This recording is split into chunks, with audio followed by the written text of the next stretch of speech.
needed.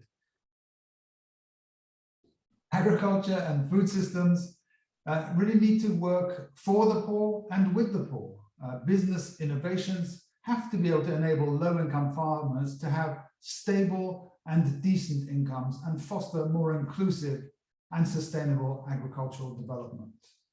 It seems like lofty goals, but the good news is that such business innovations are slowly beginning to emerge in our region. Let me point to just a few examples. In Cambodia, the Ambu Rice Works works directly with more than 20,000 farmers and pays 20 to 30% more than similar companies and is still highly profitable. And the Lily Food Products, dry food snacks with the help of low-income and poor providers as well. While in Vietnam, TM Moringa provides superfoods to undernourished children while employing poor farmers, mostly women. And Trapaco Sapa produces herbal medicine with 70% of their suppliers being women. So there is a clear untapped potential for inclusive business in the agriculture and food sector. Inclusive businesses can reduce the barriers and risks that low-income farmers face to access affordable inputs, relevant training, knowledge, finance, and to provide them with stable and equitable trading conditions. Inclusive business can also, beyond seeking just poverty alleviation goals, support environmental sustainability. Again, some examples. There's an example of Kenema Foods, a major producer, buyer, and processor of cocoa beans in the Philippines that provides high-quality planting materials, training, and agri-technologies to over 10,000 smallhold farmers while increasing their income fivefold. More recently, they have used green finance for farmers to plant economically viable shade trees and crops. This, of course, enhances the sustainability of rural landscapes and provides farmers with important income. Although these examples are as yet, in a way, few and far between, inclusive business has the potential to provide impact at scale.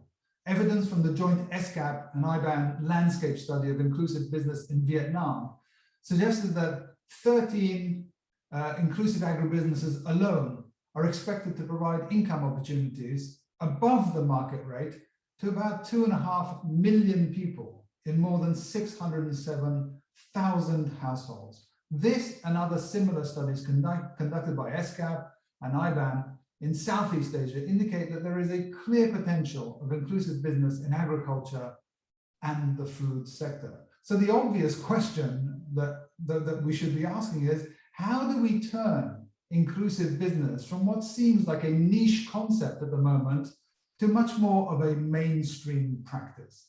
Well, I think we'll be discussing that during the course of today. But let me point to a couple of areas where we see potential. And first and foremost, it's about government. Government have a crucial role to play as the market shapers. The ASEAN community is actually setting the example. The royal government of Cambodia has endorsed a strategy to encourage and enable business leaders to transform mainstream business models into inclusive business models. We'll hear more about that soon. The Board of Investment of the Philippines provides investment incentives to inclusive businesses under the Investments Priority Plan. The Agency for Enterprise Development of Vietnam presented yesterday the landscape study of inclusive business in Vietnam and is seeking to promote inclusive business as part of proposed national program on supporting private enterprise to apply sustainable business practices. So the momentum is building. Also at the ASEAN level, economic ministers have endorsed the ASEAN regional guidelines for the promotion of inclusive business, the first region in the world to do so. So inclusive businesses need to become really a much more central element of national development planning and of legislation.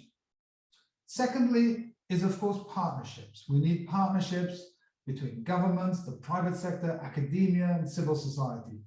Partnerships to promote knowledge sharing within and across countries to build the markets for inclusive businesses locally, regionally, and even globally. And partnerships between donors and foundations to back business innovations and specifically inclusive business, which are reimagining how post-pandemic economies could work for society and the environment, as well as the bottom line. We see the urgency and really appreciate the opportunity that lies ahead of us. And that is why I am so delighted to be able to announce that today we are launching a partnership between ESCAP and the Bill and Melinda Gates Foundation to promote inclusive business models in agriculture and food systems. We're going to hear much more about that shortly. But before concluding, let me again thank you for joining us today. Thank especially the panelists who we're going to be hearing from in a moment. ESCAP truly is committed to reimagining this post-pandemic economies of our region, ones that are more inclusive, more sustainable, and with the Bill and Melinda Gates Foundation as our partners, we really look forward to promoting agribusinesses with farmers that make a positive difference in their lives and, of course, in the prospects of rural communities. So with that, thank you very much. And Marta, I hand back to you. Thank you very much, Kaveh, for your words and for presenting a number of very inspiring examples. Let me now invite Mr. Harry Menon, Director of the India Country Office from the Bill and Melinda Gates Foundation, to give his opening remarks. Thank you very much, Marta. Good afternoon, good morning, distinguished guests, colleagues, ladies and gentlemen. On behalf of the Bill and Melinda Gates Foundation, I'm extremely pleased to welcome you all to this special online session on partnerships to promote inclusive business models in agriculture and food systems in the context of the upcoming United Nations Food Systems Summit. Thank you so much, Mr. Zahedi, for acknowledging the partnership that UNESCAP and the Gates Foundation are embarking on. We share your excitement and optimism for the contributions this partnership can make to the promotion of inclusive business models for agriculture, working closely with the governments in the region, as well as private sector actors and community groups. Because as you clearly pointed out, the timing for these kind of interventions to be conceptualized and implemented at scale is now.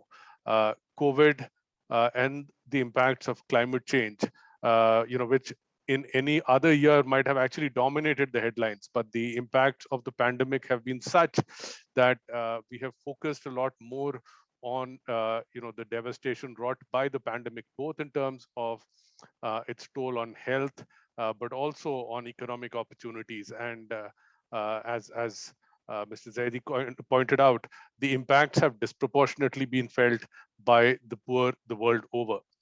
And as we look to rebuild from the impacts of the pandemic, and the pandemic is by no means over, but we have to start planning the roadmap for rebuilding now. And we have to put inclusion and equity at the center of it. Now, we speak from a part of the world that will be impacted very severely by climate change. And as we've seen over the last few years and the recent report of the IPCC, we might very well be nearing the point of no return.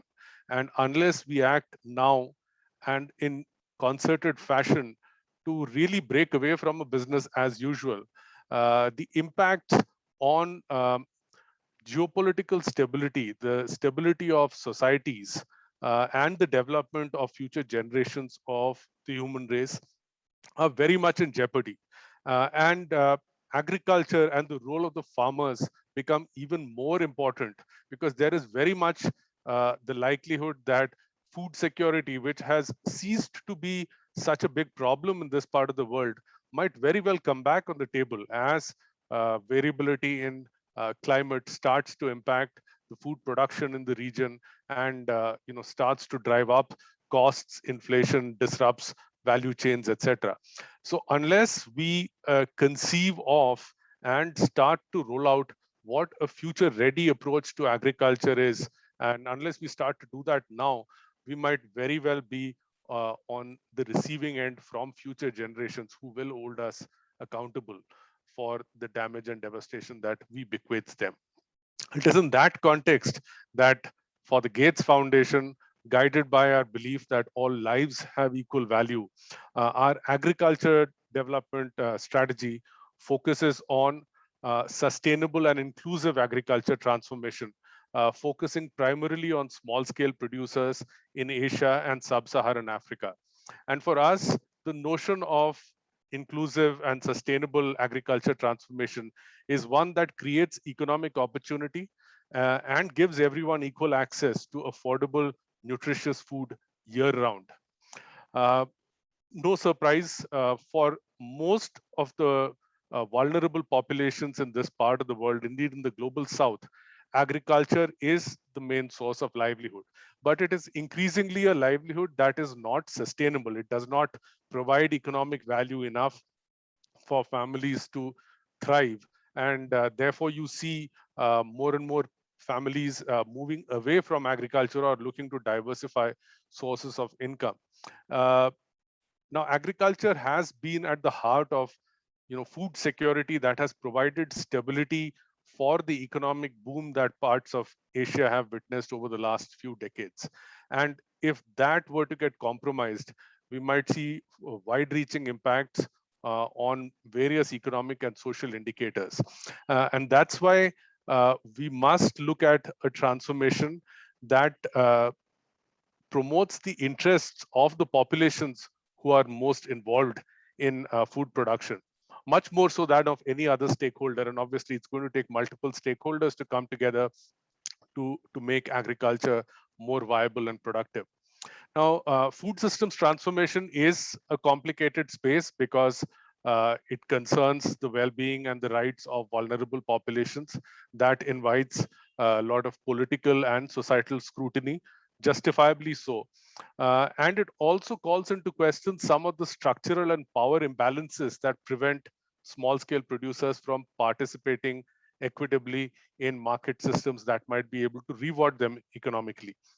There are power imbalances and structural barriers at almost every phase in terms of access to inputs, access to information, capital, markets.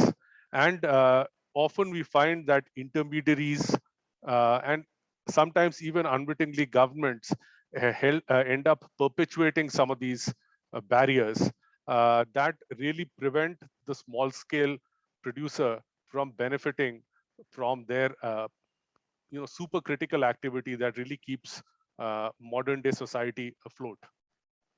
As we focus on inclusive transformation, as Mr. Zahedi pointed out, there is an opportunity for us at this point because ESG for once is seeming to move beyond just the headlines and the catchphrases. There seems to be a growing awareness among investors, boards, citizens the world over that businesses have to do more than just maximize their own bottom line. The triple bottom line concept that has been talked of seems to be coming into a mainstream business discourse and mainstream business strategy. We must make sure that this momentum continues and does not get dissipated.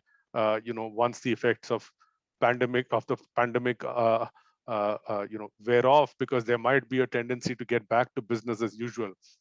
And if inclusive business, as we envisage it, is really to make a difference to the lives of small-scale farmers and small-scale agriculturists across the region, we have to make sure that the businesses help reduce the risks and challenges specific to small-scale producers and work with them to design interventions and business models that are derived from the local context, both in terms of the commodities and products, but also in terms of the practices that are most relevant, and then investing in the capacity and capability of small scale producers to make sure they're able to fully realize their economic potential and profits. Now, in addition to the direct impact on beneficiaries that inclusive business models can have, they also have an important role in driving innovation. The more businesses start to understand the diversity of the contexts and geographies where agriculture and livestock production takes place, there will be an opportunity to come up with context-specific solutions that leverage the advances in technology, be it in terms of biotech or digital or other areas. And inclusive business, if implemented in this context-relevant matter, can actually be a major engine for driving innovation for small-scale producers, thereby increasing their ability to participate in agriculture value chains. This is the year, of course, of the UN Food Systems Summit. And that provides us a wonderful opportunity to reimagine the future of agriculture and food systems by placing small-scale producers at the center and coming up with a role that businesses can play in agriculture systems, so that no farmer, no stakeholder, particularly the poor and vulnerable, is left behind. In this context, it is critical to highlight the practices that enable businesses to be inclusive and provide a decent livelihood opportunities, and also increase the access to nutrition and affordable food. I want to spend a couple of minutes here to talk about the importance of the right kind of measurement, because businesses really understand and are driven by numbers. So what we measure is often what gets done. In this context, it is very critical for us to come up with the right kind of measures for inclusion that target and track the well-being of small-scale producers, not just increases on aggregate and on the average. And we have to come up with quantitative and qualitative measures for well-being.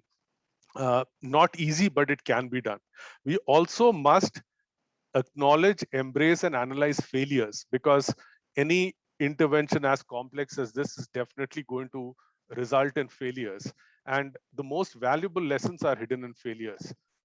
If there is a tendency to gloss over imperfections or put the proverbial lipstick on a pig, we will not be doing justice to small-scale producers and to the objectives that we are working towards. So I just want to make a special call out for the importance of appropriate measurements so that it can inform the decisions that businesses take. There are many successful examples from India and the ASEAN region, from South Asia and the ASEAN region. Mr. Zahedi called out some of the important ones where governments, businesses, communities have come together to create trained networks of micro entrepreneurs who can provide high value services for farmers and build new scalable models for agri extension, market linkages, and other important areas. Before I end, let me congratulate the teams who have come together to take forward this challenging endeavor. We at the Gates Foundation are delighted to be partnering with UN ESCAP, and we hope to build on our relative strengths, complementing each other and bringing in other partners who can form the heart of this coalition to really take forward the inclusive agriculture agenda in the region, and also thereby create opportunities for diffusion and learning across other parts of the global south, where also similar initiatives are underway. The Gates Foundation is committed to being an active member of this partnership, working very closely under the guidance of governments in the region and regional formations, including ASEAN and others, to make sure that the work of this partnership is aligned with the priorities of governments and communities. I feel really excited to have the opportunity to be part of this discussion. I look forward to future deliberations today and to the future action that we will all partake of in order to drive forward this agenda. Thank you so much. Thank you very much, Mr. Harry Menon. It's been a pleasure to hear that you share this illusion for this new partnership and that you see opportunities despite the gloom context in which we are here today. I would like now to conclude these opening remarks and move on to our next session, which will be a panel discussion on the promotion of inclusive business models, and which will be moderated by Mr. Jonathan Wong, the Chief of Technology and Innovation of ESCAP. Over to you, Jonathan. Great. Thank you very much, Marta. And thanks to Kaveh and Harry for really perfectly setting the scene and saving me the job of having to do so for this panel. Excellencies, ladies and gentlemen, let me start by introducing very quickly our distinguished speakers. On our panel, we first have Dr. Purvi Mehta, Deputy Director, Agricultural Development Asia, Bill and Melinda Gates Foundation. His Excellency Mr. Som Nara, Under Secretary of State, Ministry of Industry, Science, Technology and Innovation, Cambodia. We have Ms. Mitu Kapur, Executive Director, Food and Agriculture Center of Excellence, Confederation of Indian Industry. And last but not least, Mr. Christian Jan, Executive Director of Inclusive Business Action Network, or IBAN. And before we get started, just a quick reminder to you all to post any questions you may have on the chat. Hopefully we'll have time at the end to address a few of them, or indeed address them live during the session as well. So let me get straight into it, and maybe let me first turn to Purvi and open with the question linking kind of agriculture and the business world. Why is it that the Gates Foundation are interested in promoting public-private partnerships in agriculture? And what do you see as the role that the private sector can play in enabling a more inclusive agricultural sector? And I hope that Harry's not stolen all your points as well. But over to you, Purvi, to kick us off. Thank you very much, Jonathan.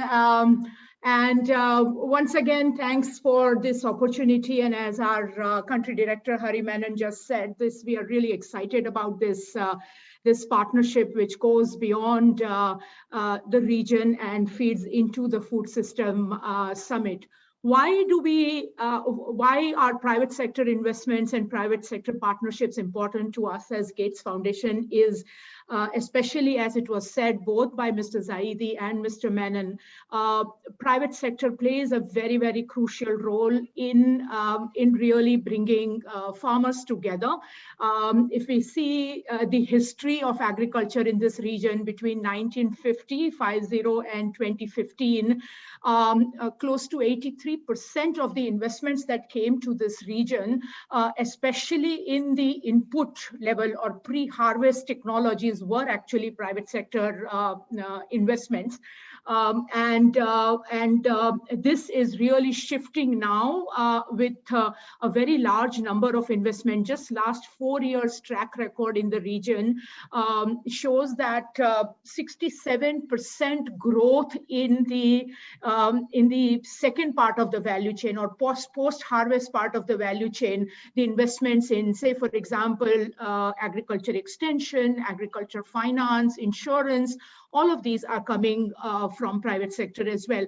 So I think, the smallholder farmer, which is the fabric of this region, are actually not just becoming beneficiaries of these development programs and investments, but also becoming a major partner or a client of these programs. And therefore, for us as Gates Foundation, as we look at transformative, inclusive ideas working with the various governments and in guidance of the various governments, these kind of private sector partnerships as well as the public sector partnerships becomes very, very important. So I really wanted to highlight that, and I also wanted to highlight inclusivity, because that's the very, very important word for us. Inclusivity, not just in the types of farmers and commodities that it includes, but also inclusivity in terms of the benefits of agriculture, which also extends to not just farmers' income and agriculture as an economic engine, but also very importantly, also a very important outcome of agriculture or food production, which is nutrition. And so we look at it with a very, very wide lens, and we work with the regions with these major transformative inclusivity lens in mind. And I wanted to definitely remind our inclusivity lens especially also includes a very large agriculture force, which is represented by women farmers in this region, especially, Jonathan. Great. Thank you very much, Purvi. And I'll come back to you on some of those points later on, specifically the one around kind of this broader interpretation of inclusivity, which I think is a really important point. Thank you so much. Let me now turn to His Excellency Mr. Nara for maybe a a perspective from a government perspective. Of course, Cambodia has had several very interesting inclusive business models that can very much be examples for others. And Your Excellency, you have been, may I say, a fierce promoter of inclusive business in Cambodia, and you've supported a national study on inclusive business. And based on those findings, you have led the development of an inclusive business enabling environment for Cambodia, or IBEAC strategy, which we were very honored as ESCAP to support you on as well, which was a groundbreaking strategy. How will this strategy promote more inclusive agribusiness that deliver value for low-income farmers in Cambodia? And what types of partnerships are you seeking to support the expansion of inclusive businesses in Cambodia? Over to you, Your Excellency, for your reflections on those questions. Thank you. Thank you very much, Mr. Wong, Jonathan, for giving me the floor. First of all, very good morning from Cambodia, and dear ladies and gentlemen. First of all, I would like to express my gratefulness to the ongoing support from all stakeholders, to both to Cambodian and government in general and in particular. I also wish to forward our senior minister thanks for the inclusive business support from various partners, especially UNESCAP. As the results of 3 executive years' efforts to promote inclusive business in ASEAN and national level, as you may know, the majorities of ASEAN member states are engaging activities in inclusive business policy development. For Cambodia, just like other ASEAN countries, we are witnessing impressive progress in the development of national IB landscape studies. 18 companies to be accredited and recognized as IB model, most of which are in the fields of agriculture. While work on the draft of inclusive business enabling environment for Cambodia, in short, IB, and the IB action plan will be concluded in a few months period. This link to our current year's National Strategic Development Plan and SDP 2019-2023 to serve the nations of our 6 million people. To this end, we embark on the diversifying the economies and engaging in a more innovative ways with the private sectors to create good income opportunities and relevant, affordable goods, services for the poor and low-income people. While most private sector firms work with or sell to the poor in some ways or the others, only a few very specific private sectors business provide relevant solution to the poor in which they can earn substantially higher than market rate or buy goods or services relevant to overcome poverty and exclusions. That is the inclusive business.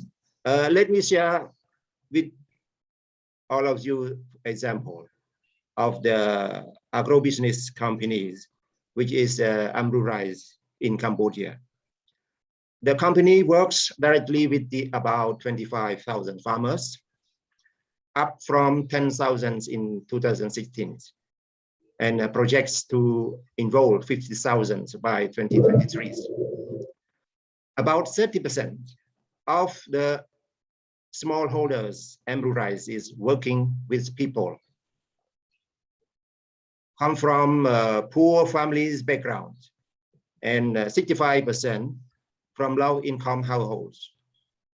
Farmers working with the Amru Rice can earn up to $10 a day, and the company can pay 20 to 30% higher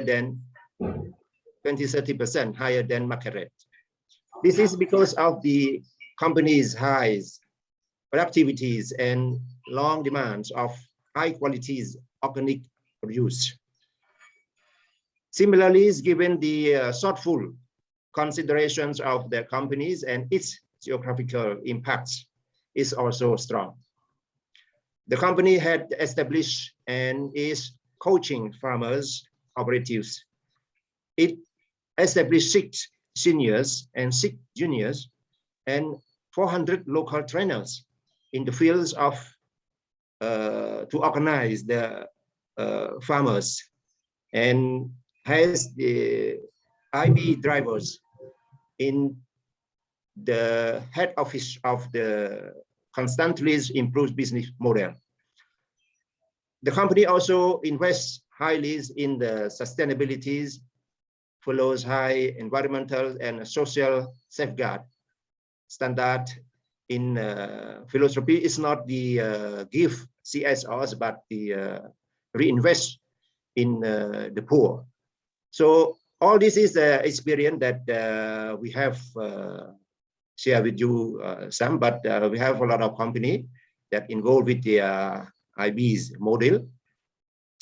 With such a contribution, the government of Cambodia wishes to share the high impact that the IBs could bring to any developing nation, and would highly complement to the joint effort for IB purpose. So we call for the partners, investors, finance institutions to provide support to Cambodia. We welcome the support to our proposals on the partnerships in both agricultural field and food, as well as other areas, and technical assistance to sign up the inclusive business in real time for Cambodia. Also, I think inclusive business will be a vibrant part of to support the economic recoveries, and especially in the post-COVID-19 severe the purpose to serve the purpose for the people, for the land they love. So this is what I would like to respond to your question. Thank you. Thank you very much, Your Excellency. And certainly, as I mentioned, you've been a fierce advocate for inclusive business in Cambodia. And you stress the importance of integrating inclusive business in national development plans and central to those plans, a point that Kaveh raised in his opening as well. And you've shown great leadership in doing that. And let's hope as well, you're right, Amu Rice is kind of the superstar of the IB world. And let's hope through this partnership, we can develop some more inclusive business models to kind of put alongside these exemplar case studies. So thank you very much, Your Excellency. Let me now turn to Mitu and for a view from industry, if you like. Mitu, you work very closely with Indian firms in agricultural and food systems. And my questions to you are, my apologies, the organizing team seems to be very excited by your intervention. Have given me 3 questions. And unfortunately, you only have the same allotted time, but let me just read out these questions for you now. The questions are, what are some of the key challenges that agribusinesses face in working with low-income and marginalized farmers and ensure that they can derive a decent income? Again, what are the types of partnerships required to be able to engage low-income farmers in value chains that provide decent and reliable income? And how are these partnerships contributing to sustainability? So over to you, Mitu, and my apologies, 3 questions in one there, but I'll hand over to you. Sure. Thanks, Jonathan, and greatly appreciate the opportunity. I think at the outset, I just wanted to say, as was called out in the opening, the UN Food Systems Summit has sort of over the last year and a half, changed the narrative and the dialogue in terms of partnerships. And even we, as we look at, dialogue between industry, we no longer are talking just about agriculture in silos and food in silos. The conversation is one.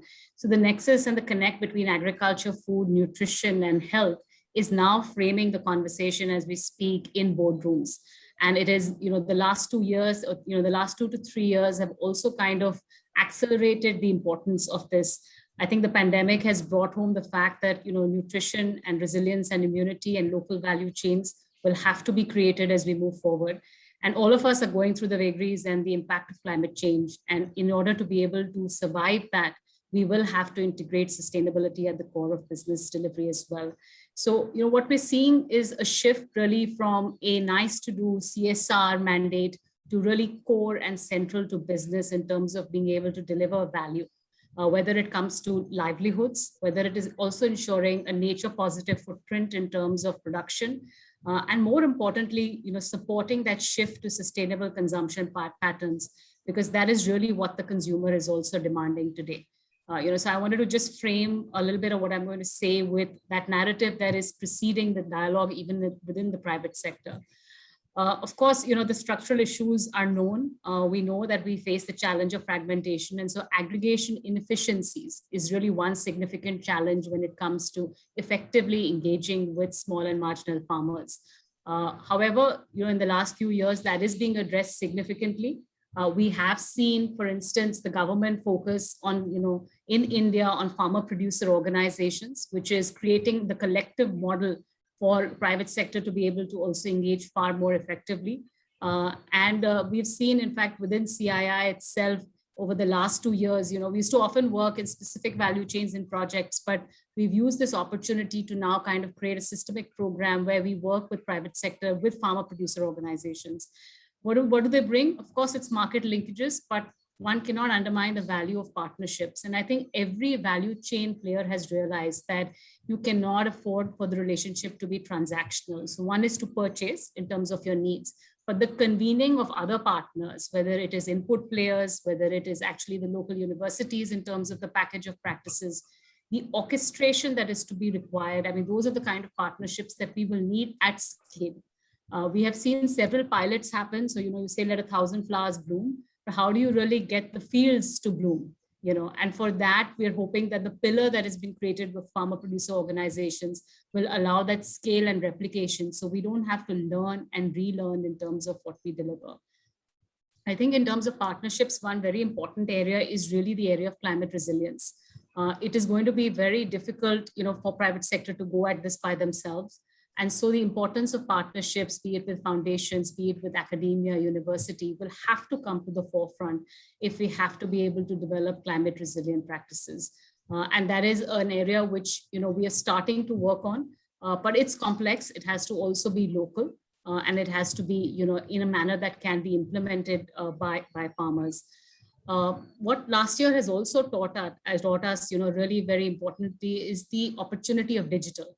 All of us were taken by the pandemic and we had to be able to continue. But training and capacity building initiatives through digital, through several pilots that have happened in the last year and a half, has also taught us that we can have a much more resource efficient multiplier effect if we were to use digital as part and, a central part of our strategy. And so that's another very important area that private sector has focused on. And here again, the point I want to mention is that, there is no point where we have several people, replicating the same thing. So the role of partnerships, common repositories to be able to scale this footprint is going to be very, very important. The government of India is also creating a digital infrastructure where you will have a repository of the farmers' database and the information. But how do we really package the most relevant, practices that can get disseminated to farmers? So these are some of the kind of partnerships that will need to be seen. We've seen as we engage with farmer producer organizations, the very important aspects that, sometimes where we struggle a little bit is, say, for instance, consistency of quality. And how do you ensure you have consistency of supply as well? And to be able to ensure both of those things, private sector has to work with farmers in an integrated manner. So, we're working, for instance, to address the issues of storage practices because they impact the aflatoxin levels, which are there in the supply chain. And so if we have to deliver safe and nutritious food for our consumers, private sector is now getting far more closely involved in terms of looking at the on-farm activities, managing those supply chains end to end. And I would say this is almost, again, become an imperative because consumers today want to know what they're eating, what is the nutritional value of what they're getting, where is it being sourced from. There's a lot more awareness. And so it's no longer, I will give you some additional information, but it's a requirement. We're seeing regulation shaping that as well, which will also make sure we're able to carry a lot more of the private sector together to be able to deliver this value. Finally, I think in closing, I just wanted to mention specifically around the areas of sustainability. And there we've seen several attempts being made in standalone projects by private sector, whether it is to reduce the water footprint in sugar, so for example, sugarcane as a extremely water intensive crop. And through partnerships, we've been able to see private sector reduce the water footprint dramatically. Similarly, we have seen, now work being done to actually look at reducing the carbon footprint as well. So looking at how we can create programs where in the future, and we had Dr. Ratan Lal, World Food Prize winner, talking to us the last few days, saying, how do you look at carbon tomorrow as a commodity that can be traded, which becomes another revenue stream for farmers. And in closing, I think, the ESG norms are becoming absolutely a precursor to even financing for businesses. So we've reached a time today where, there is no choice, but we have a big nudge and a big push to be able to get, private sector at the center of ensuring delivery of both livelihoods, but more importantly, in a sustainable manner. I'll hand it back to you. Thank you very much, Meeta. I mean, you raised some really important points there, particularly. I think these linkages to the broader agendas and opportunities, particularly looking at climate, looking at digital and technology as well as an opportunity, and the need to shift the dialogue. And you correctly mentioned linkages there around kind of agriculture, nutrition, food systems. So thank you so much for those insights. Let me now turn to Christian. And Christian, I mean, IBAN is a well-known global initiative supporting the scaling and replication of inclusive business models, and we work very closely together in promoting inclusive business in Southeast Asia, and it's been a real pleasure to work with you on that. I mean, based on your experiences, what are the key elements that make businesses in agriculture and food systems inclusive, and importantly, commercially viable? Because we cannot forget that they need to be commercially viable to be sustainable, indeed to scale. And again, what sorts of partnerships and policies do you think are required to enable that expansion and replication of inclusive business models? Christine, over to you. Thank you, Jonathan, and a warm good afternoon or good morning from Bonn in Germany. It's a great pleasure to be here, but before I want to say anything, I would like to start really to congratulate UNESCAP and the Bill and Melinda Gates Foundation for this new partnership now, and I think we need really more initiatives like this. So, Jonathan, before I answer your question, let me quickly say also a few words to IBAN, because I think maybe not everybody is so familiar with it. Now, IBAN is the Inclusive Business Action Network, which is a global program and is currently supported by the European Union and the German Ministry for Economic Cooperation and Development, and it is implemented by GIZ. So we work with companies on the one hand that have an inclusive business model and who wants to scale that. And at the moment, we are concentrating there on helping them on their impact investment readiness. And on the other hand, we are working with governments, mainly in Southeast Asia, but now also in Sub-Saharan Africa, supporting them in improving the framework conditions for inclusive business, as His Excellency just mentioned. Also, we were there heavily involved and still involved in Cambodia. And now, and on a third layer, we work more on a global level, where we manage actually the largest IB knowledge platform that exists, where you can find a lot of resources for technical and financial assistance, including online courses and also some more inspiring examples of existing inclusive businesses from the perspective of the companies actually.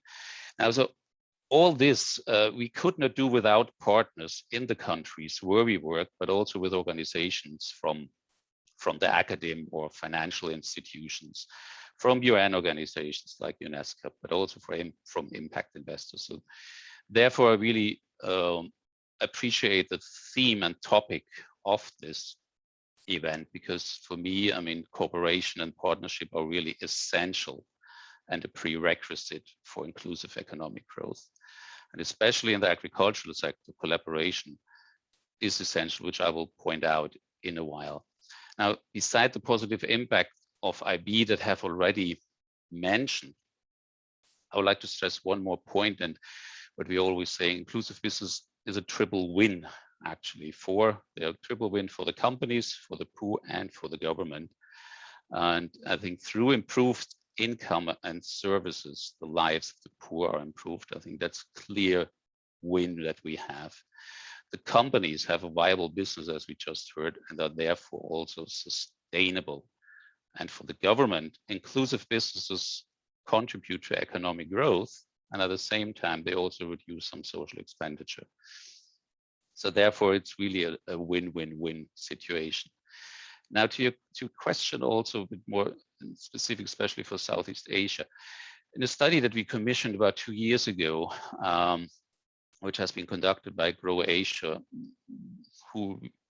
Grow Asia reaches a bit more than 1.2 million smallholder farmers, so it's quite a valid study what we did there. There it became evident that building inclusive business models in agriculture is actually a long-term investment that requires really continuous attention and very often close coordination of multiple stakeholders.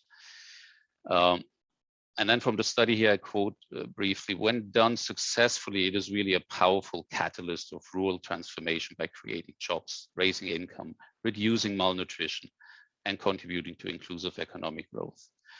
And that is what has been said already. So, however, creating an IB model and a strong supply chain in agriculture will often be a 4 to 8 year endeavor.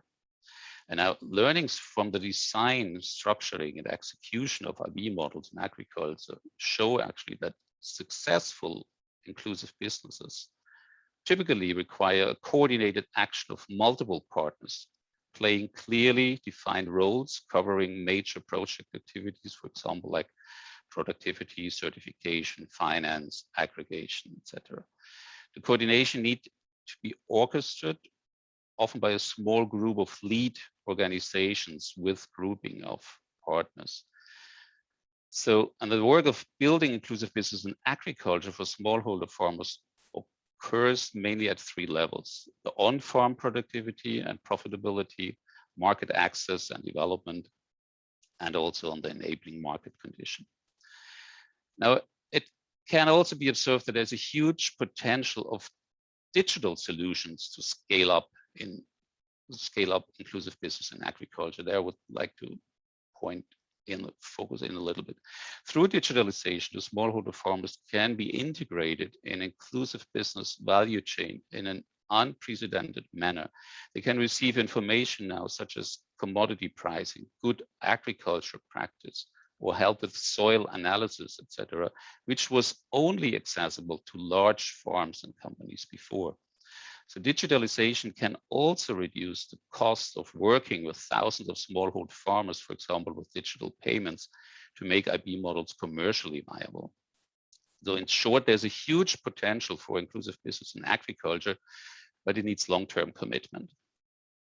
So in order that inclusive business can scale and have more impact, we are also working with the government in order to improve framework conditions for inclusive businesses. So in our point of view, interventions are needed on both sides, the government as well as on the company side. And that is why we support public-private dialogue. And it started in 2017 in ASEAN, supporting their small medium enterprise working group on this topic, as they saw really the potential of inclusive business to support MSME development, including smallholder farmers. And now there, pretty fast, 5 countries decided to start national IB policy development programs with IB. And there we partnered with OECD and also ESCAP. And it's notably the IB national strategy development in Cambodia, as we just heard from His Excellency, but also in Vietnam and Malaysia. In Indonesia, they developed an inclusive business roadmap for wellness tourism. And in the Philippines, they even presented now an inclusive business bill. So at the core of those processes, we see really frequent public-private dialogue to inform the policy recommendations for national strategy.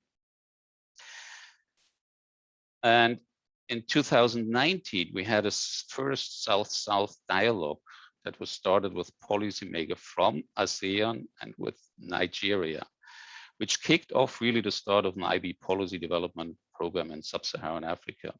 So the African policymakers were actually they value the insight gained in ASEAN quite much.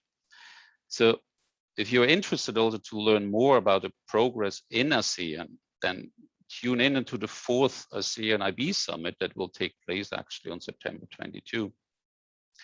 And therefore, I think my time is also over. And with this invitation, I shall hand my input here, hand back to Jonathan.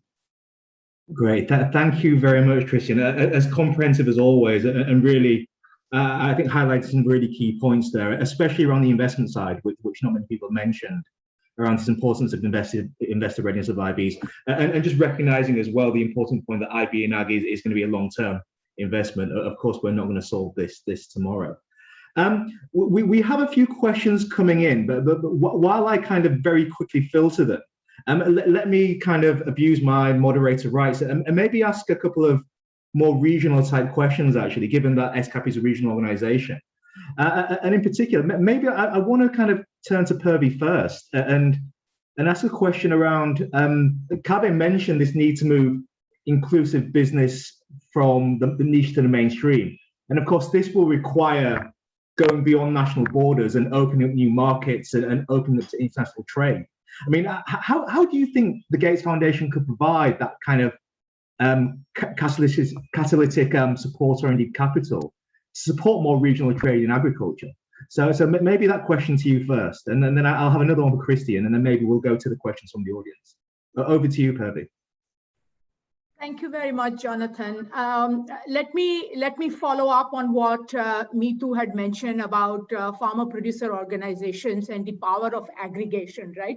I think the power of aggregation absolutely is getting well realized in the region at a farmer's level, and this is a region where aggregation, is the region where aggregations actually started. In 60s, we used to have aggregations in countries beyond India, in Bangladesh, in Vietnam. We have the history of aggregation in agriculture. I think what is now required is aggregation among two major things. Number one is in our approach of addressing some of the smallholder farmer related issues at a value chain level. For example, as we know, right now, when we look at private sector and businesses, almost 80–90% of the efforts are on the front line of the value chain. So essentially, the opportunities, aggregated opportunities that one sees in converting the low input, low output system in the region to a more sustainable input, profitable output type system. So I think how do we come together to do that is going to be very important. And also from a regional aspect, Jonathan, we know that, among the agriculture trading communities, this is a region where agriculture trade between the countries is at the lowest in the world.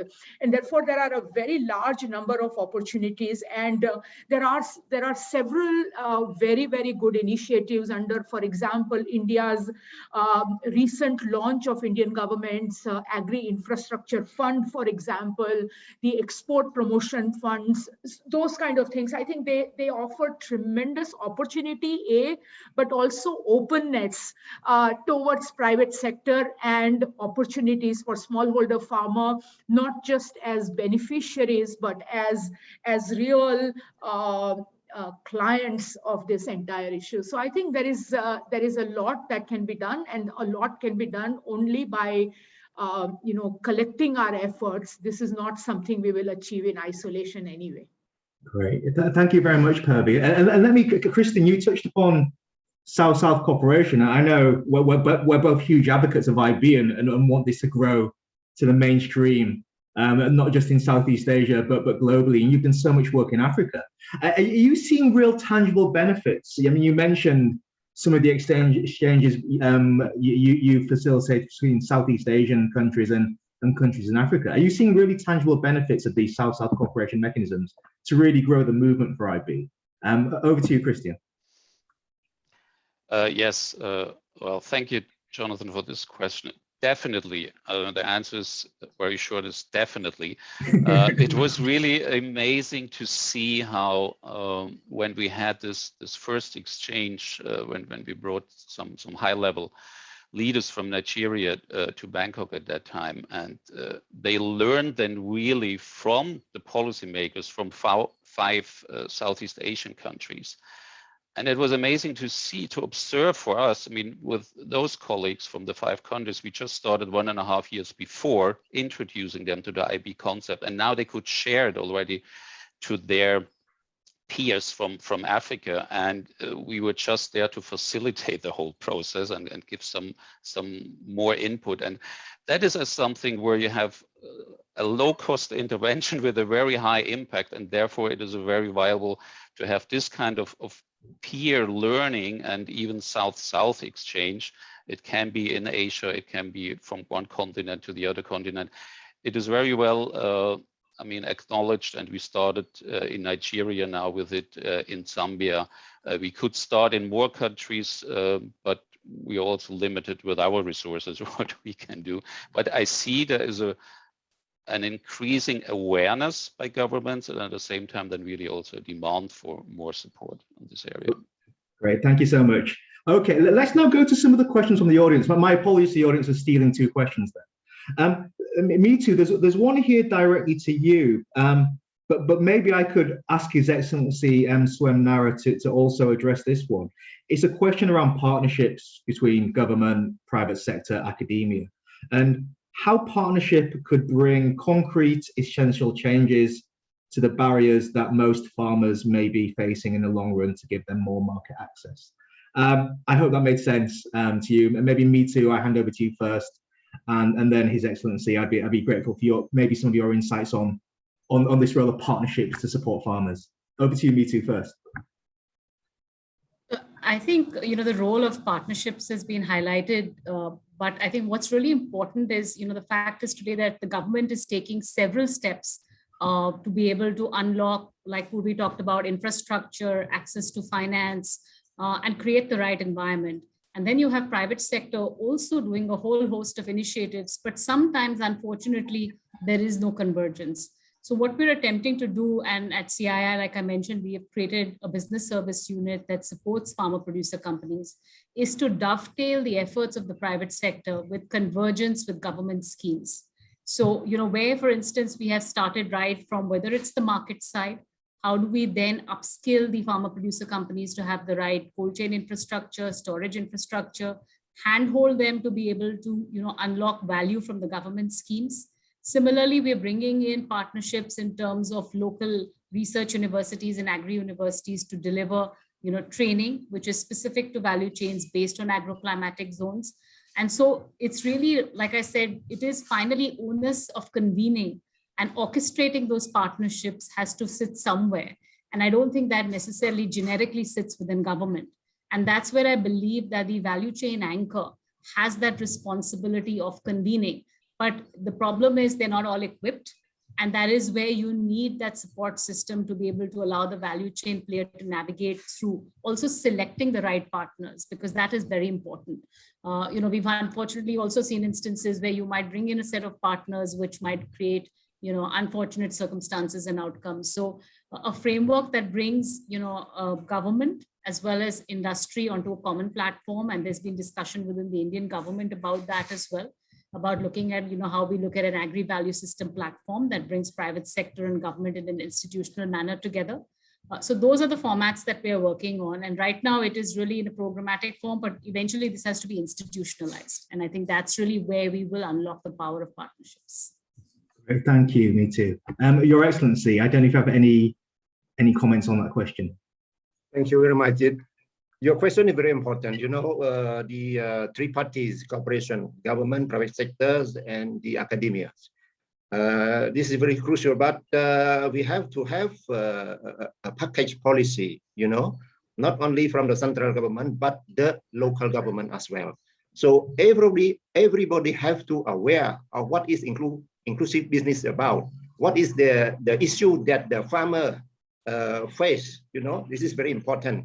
So I take, for example, in Cambodia, we have a forum we call the Government Private Sector Forum, and involve all the stakeholders, that including the private sector, SME, all subsector of the industrial development, so that they can raise their issue to the government, so that they can discuss and then respond accordingly, including the financial problem, including the other matter, for example, the bureaucracies of the government as well have to be addressed. Otherwise,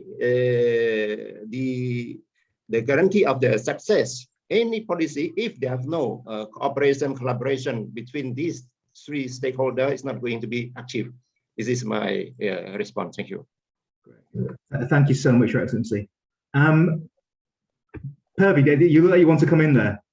Oh, no, I think, Jonathan, just a quick comment on some of this. I think just the way we have a lot of success and a lot of initiatives around green financing, I think we need something like that for nutrition as well. We can call it a nutrition financing, or we can call it whatever, but just assuming that people will jump into invest into nutrition sensitive projects is expecting a bit too much. And so I think we need to create certain initiatives and profitable business models around that. Actually, Purvi, let me stick with that theme actually, and go to you on this, another question we have, which is around how we can make sure private companies or governments provide innovation funding in this space. I mean, what sorts of initiatives? I mean, you mentioned kind of a nutrition financing. How do you think, I suppose, government policy could incentivize that? Would private sector do this alone? How could government use their procurement to do these sorts of things? I wondered if you're seeing any kind of innovation in this space around the financing of innovations and indeed digital technologies within the ag sector. There are a large number of innovations coming into this space. I call it innovation within innovations. There's a lot of nuance. I mean, I think we are all spoiled with a lot of new things coming. If we compare it with 5 years ago, where we did not have green financing, where government's openness towards getting private sector for infrastructure funding was very limited. I think we've come a long way, and there is a lot of innovation happening. The fact that innovation is no more a choice. I think everyone who wants to get into the field has to be innovative, because ultimately the farmer is becoming very innovative. Today this is a region that we are talking about where close to 86% of the farming household have access to digital technology. That itself is a huge innovation, and we all, whether we like it or not, have to leverage upon that. So I think there is a lot happening. It is just the question of maximizing and optimizing and leveraging upon those innovations that is happening. But while saying that, I do agree with you, Jonathan. I think there is a lot of areas where there is, for example, a lot of investments are coming in particular commodities. If you see 8 to 10 commodities in the region get maximum investments, right? There are a very large number of commodities, especially horticulture, aquaculture, certain sectors of livestock sector gets very limited investments, for example. So inclusivity does not just mean including large number of farmers and all sectors of farmer, but also including various commodities which are important, not just for the farmer, but overall to the topic of this panel, also for nutrition and so forth. So there are some capacities in some areas. We have a lot of capacity. There are certain areas where we as a region, I'm not saying a particular stakeholder, have less capacity. So I think the inclusiveness comes from all of that. And I really believe that any of this taking a business-like approach rather than just nice to do type approach will really serve us better. Great, thank you very much, Purvi. I think I'm doing quite well here. I'm addressing most of the questions. I have 3 left, but they're all climate related. So I'm going to try and shape them into a question. I'm not going to pick on any of you, so just jump in. I think this touches on a point Me Too raised around this need to change the dialogue. She mentioned kind of agriculture, nutrition, and food systems being as one. But this issue of climate resilience in agriculture, to what extent do you see this being considered in the ag circles that you work in, and how is kind of climate change resilience, particularly farmers, and being addressed at the moment, adequately, inadequately, very well, and whatever that may be. So maybe I'll just open the floor on this question around just this question around kind of how climate is kind of integrated or not into the ag dialogue and discourse that's happening at the moment. Anyone can jump in on this one or not. Well, maybe I can. Go ahead, Christian. Christian first, and maybe Purvi. Sorry, maybe just because it also matches a little bit or fits to what Purvi just said before the previous question. I think if you look into the whole finance issue, and I think leveraging there also private investment, there I see also more kind of blended finance approaches now from private and government and philanthropy sector. I mean, there are quite a lot of interesting new initiatives coming up, or which not completely new, but I think it can fit very well with inclusive business. If we look at impact-linked finance, I mean, this kind of outcome-based financing scheme where you kind of have a government part that comes in, but at the same time, you have an impact investor that supports the company, and after they achieve the impact, they would receive also, so to say, additional funding for that. So there are interesting schemes being developed, I think, also in that sector. And that is, for me, I find that very interesting to look into that possibility in the broader picture, everything that is somehow connected with blended finance, because I think everybody can actually gain from that. Thank you, Christian. Over to you, Purvi, for the final word, because I only have a minute left. So over to you. I think in the last 1 minute, Jonathan, I'd say climate is not just a problem, but also an opportunity around, especially the mitigation areas. Christian mentioned about blended finance. It could be around huge opportunity coming across around carbon sequencing type areas and so forth.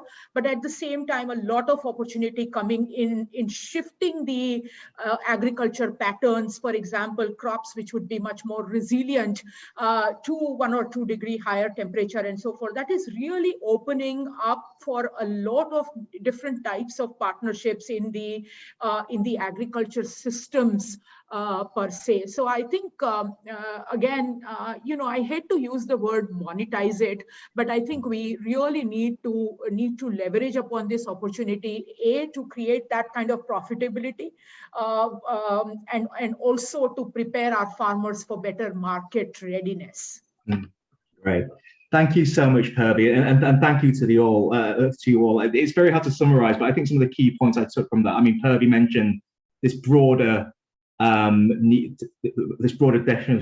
of inclusivity we need to think about when we move forward the project and the partnership. And I'm painfully aware to the audience, everyone's mentioned this partnership between Gates and ESCAP that you probably don't know much about. You'll be hearing about this in about a minute. but these are very useful points for us to take forward in this partnership. I think Your Excellency, you mentioned this importance of integrating IB within the core of national development plans, which is going to be important. And me too, I think great point around changing the dialogue and these opportunities, particularly around linking climate resilience and the opportunity around digital technology as well.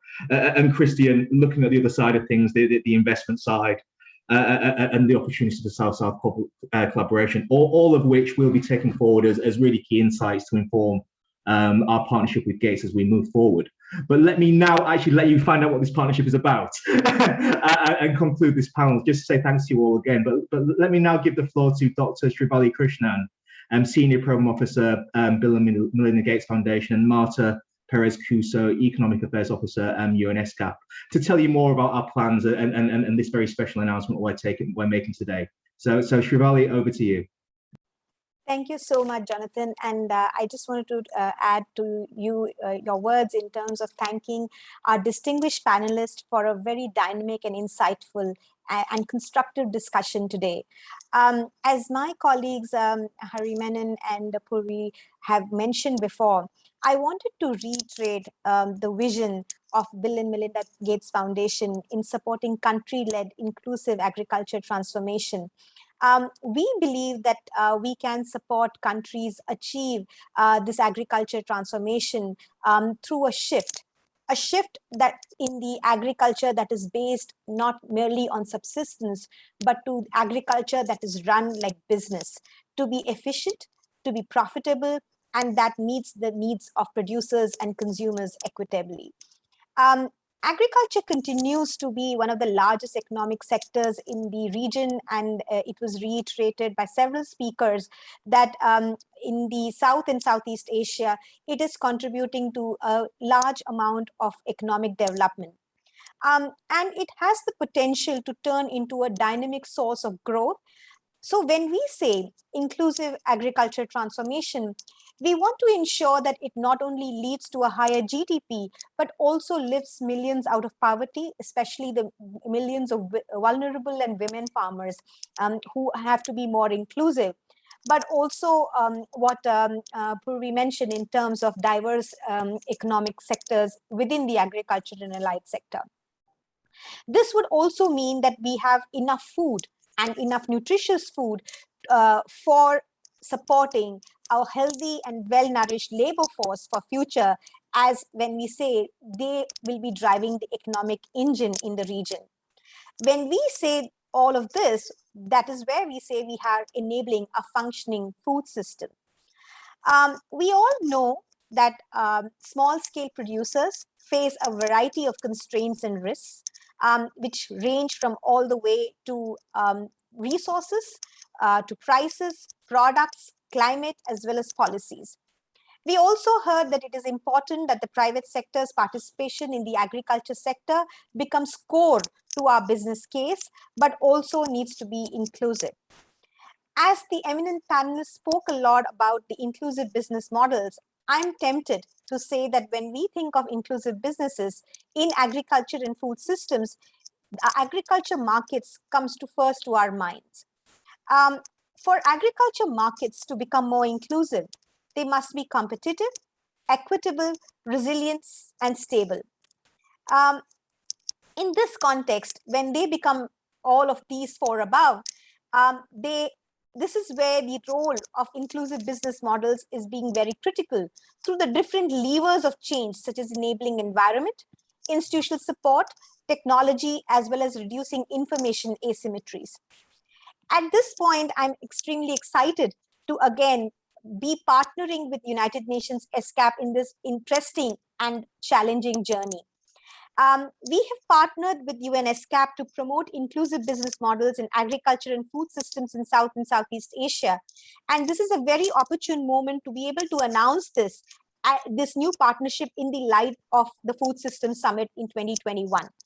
I will now pass it on to Ms. Martha Perez-Cuso from UN ESCAP to share more details around this partnership that we are envisaging upon. Thank you so much. Thank you very much, Sirali. It's a great pleasure to be able to launch together this new partnership. We are very keen to be able to work with the Bill and Melinda Gates Foundation in promoting inclusive business in the agriculture and food systems. We've already heard today a lot different examples of inclusive business in agriculture systems. So I'm not going to repeat or provide you more examples. I think it's very clear, at least for this audience, the significant potential that inclusive businesses bring, and that they are a reality already in South and Southeast Asia. Perhaps where I would like to focus maybe it's a bit on why we find inclusive business so important. And I would like to say it's because they provide that potential to provide systemic solutions for the problems of low and poor people, and to provide solutions at scale. So we are talking about businesses, commercially viable businesses, but that operate in a way that their impact, the social impact, will be at scale, and that they will have a social impact, not in large numbers, but also in a significant manner that can help lift people out of poverty or provide significant enhanced income opportunities, affordable goods and services.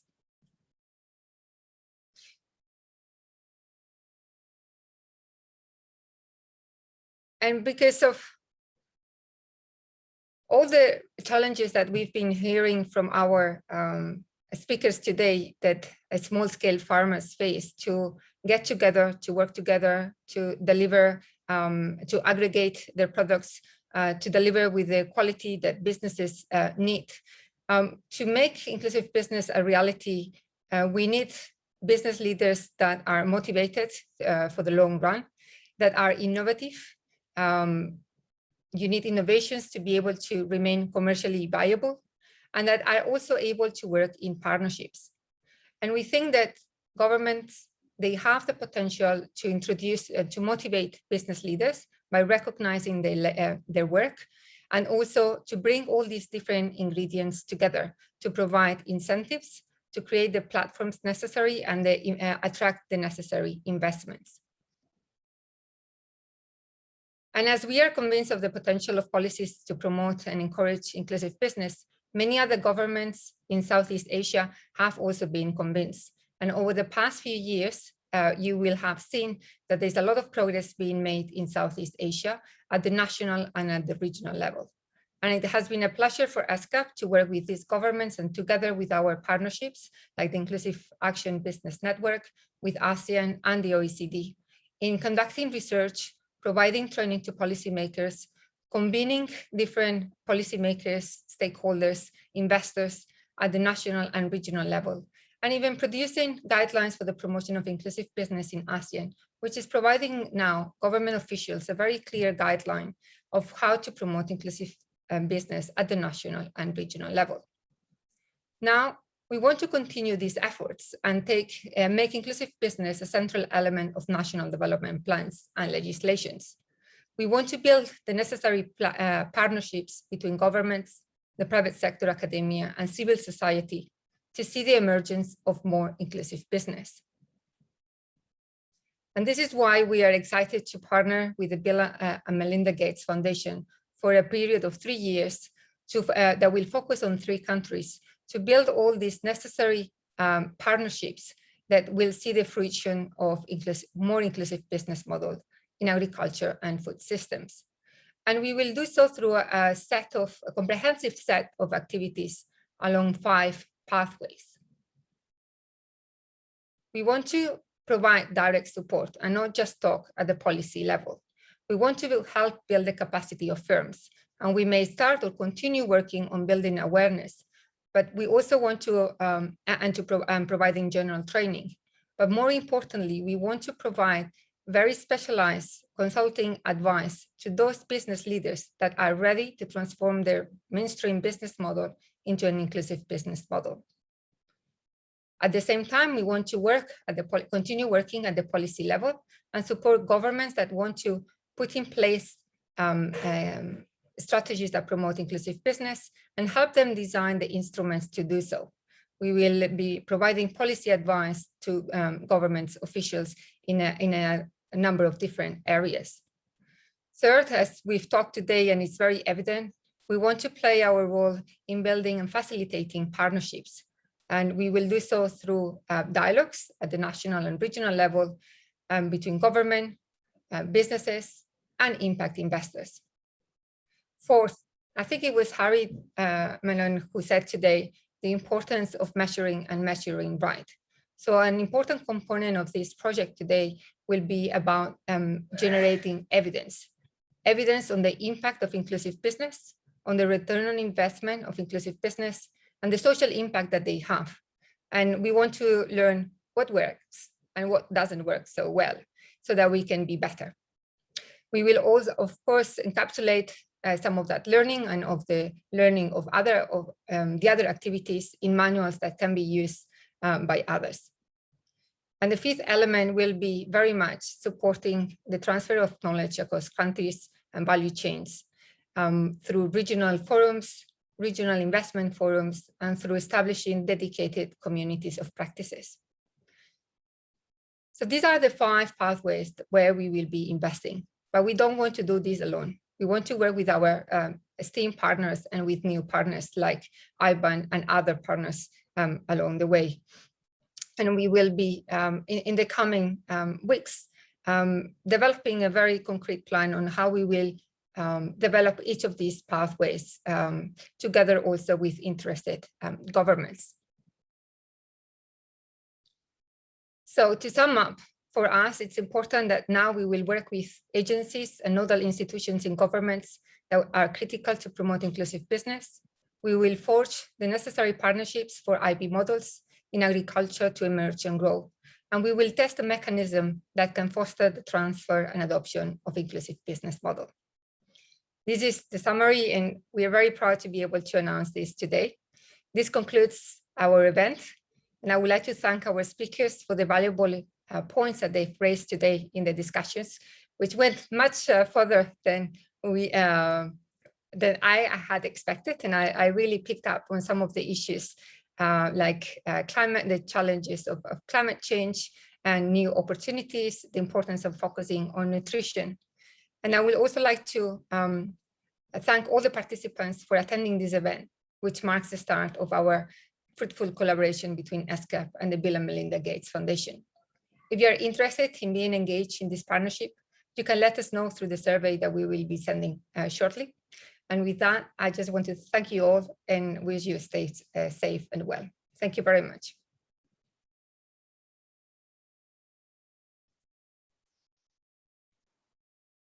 Thank you, everyone. And so, Thank you, everybody.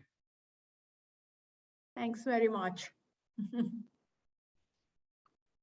Thank you. It was a pleasure.